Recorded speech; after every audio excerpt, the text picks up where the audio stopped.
কাউকে যখন ড্রয়িং শেখাবেন একদমের জন্য কঠিন করবেন না। শিশুদের ড্রয়িং শেখাতে তাদের মনোযোগ ধরে রাখতে কৌশলে ড্রয়িং শেখাতে হয়। কৌশলটি কেমন এই ড্রয়িংটি দেখলে আপনারা বুঝতে পারবেন। ত্রিভুজ দিয়ে আপনাদের ড্রয়িং শেখাবো। সোজা একটি দাগ দেওয়ার পর এখান থেকে একটি ত্রিভুজ, আবার দেখুন এখান থেকে আরও একটি ত্রিভুজ, দুটি ত্রিভুজ আঁকলাম।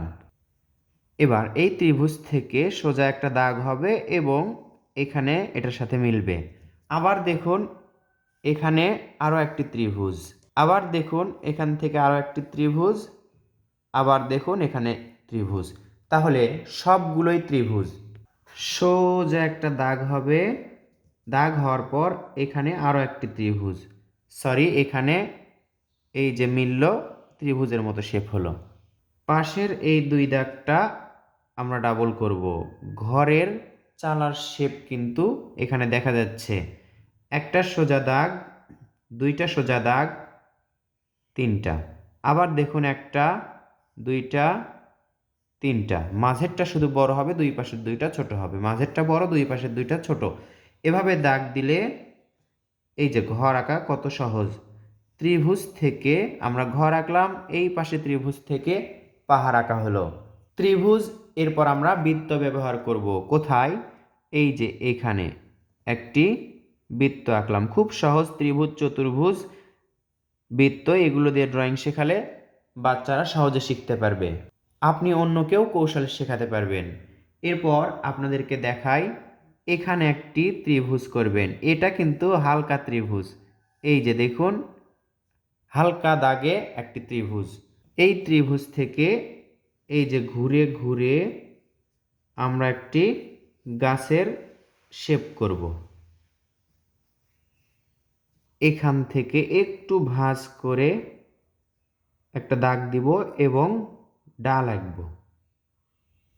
এই যে দাগ আছে এই দাগ থেকেই একটি জানালা আঁকা হলো। আবার এই দাগ থেকেই এই পাশে একটি দরজা আঁকা হলো। দরজার মাঝে আরেকটি দাগ দিলাম। এই পাশে জানালা,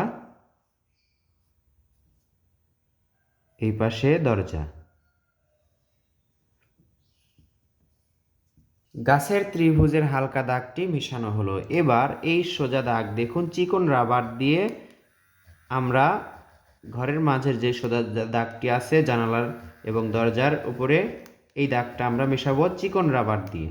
এবার রাস্তা আঁকা বাকি থাকলো। এখান থেকে এই যে দাগ দিচ্ছি এতদূর পর্যন্ত নিয়ে এসে আবার দেখুন এই যে এই দাগটা ডাবল করলেই সুন্দর একটি রাস্তা আঁকা হবে। রাস্তার এক পাশে আমরা বেড়া আঁকবো। এখান থেকে দেখুন সোজা একটা দাগ দিলাম, সোজা দাগটা একটু বড় করে দিলাম।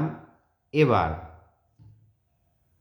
যত সামনের দিকে যাবে বা দূরে যাবে এই দাগগুলো ততই ছোট হয়ে যাবে, যত কাছের দিকে হবে দাগটি ততই বড় দেখা যাবে। এই দাগ থেকে এই যে ভাঁজ করে মেলাবো আমরা।